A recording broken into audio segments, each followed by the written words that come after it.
Você sabia que a ordem de Deus era que não houvessem pobres no meio do povo de Israel? Isso era muito evidente no ano sabático. O ano sabático fazia parte do plano de Deus para equilibrar a balança econômica de Israel, de modo que os ricos não explorassem os pobres e nem os pobres se aproveitassem dos ricos. O fato é que, no 7º ano, todas as dívidas que os israelitas tinham uns com os outros deveriam ser perdoadas, canceladas, zeradas. Em Israel não deveria haver dívidas de longo prazo. Esse era um assunto importante porque assim nunca haveria uma subclasse permanente em Israel. Alguns poderiam até passar por um período ruim, mas no 7º ano teriam a oportunidade de reconstruir suas vidas financeiramente. Deus estabeleceu um sistema econômico no qual ninguém precisava ser pobre. Se os israelitas obedecessem ao Senhor, Ele os abençoaria, tanto de forma sobrenatural como em resultado natural da sua obediência, e eles então não seriam pobres. O interessante é que no versículo 11, o Senhor diz que sempre haverá pobres na terra. Será que Deus está se contradizendo? De jeito nenhum. Acontece que ele já sabia que, infelizmente, por causa da desobediência, sempre haveria pessoas pobres e muito pobres em Israel. Veja que Deus nunca garantiu prosperidade automática para ninguém. Ele garantiu dar a oportunidade de prosperidade para o povo obediente aos seus mandamentos. Se obedecesse, Israel seria uma nação próspera e abençoada, mais do que as outras nações.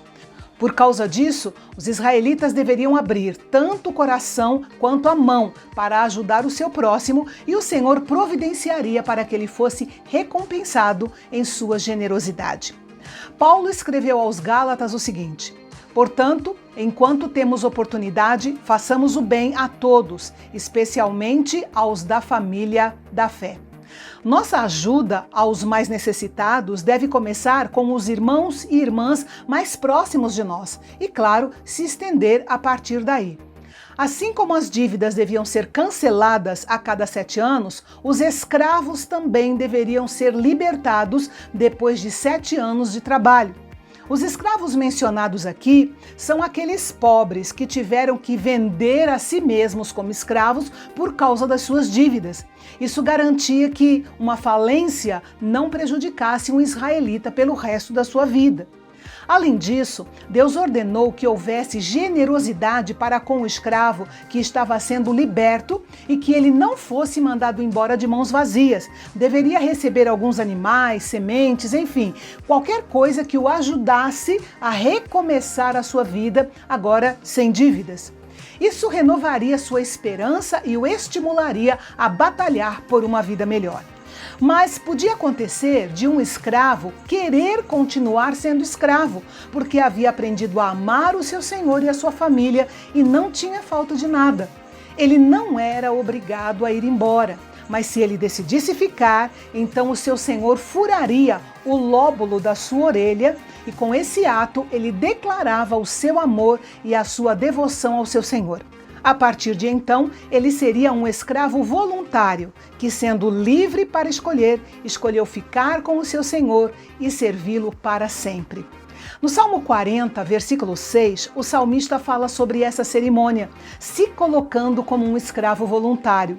Algumas traduções dizem, os meus ouvidos abriste, outras dizem, as minhas orelhas furaste. Sem dúvida, nós encontramos aqui uma mensagem para o povo de Deus nos dias de hoje. Devemos amar o nosso Senhor a ponto de desejar servi-lo com alegria por todos os dias da nossa vida. O que todos nós precisamos é ter os ouvidos abertos para ouvir a vontade de Deus e de uma orelha furada que mostre que nós o amamos e estamos prontos a obedecer a todos os seus comandos. O que aprendemos neste capítulo é uma maravilhosa lição de fé e generosidade.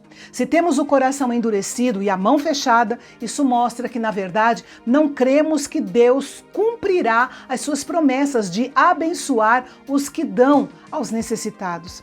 Jesus tornou-se pobre para nos fazer ricos e Ele nos abençoa a fim de que possamos ser uma bênção para outros também. E no capítulo de amanhã, nós vamos recordar uma característica muito peculiar do povo de Deus. O povo de Deus é um povo que celebra, que festeja, que agradece, que comemora. E é assim que Deus quer ver o seu povo, sempre celebrando. Afinal, o nosso Deus fez, faz e sempre fará maravilhas entre nós. Eu espero você amanhã. Até lá!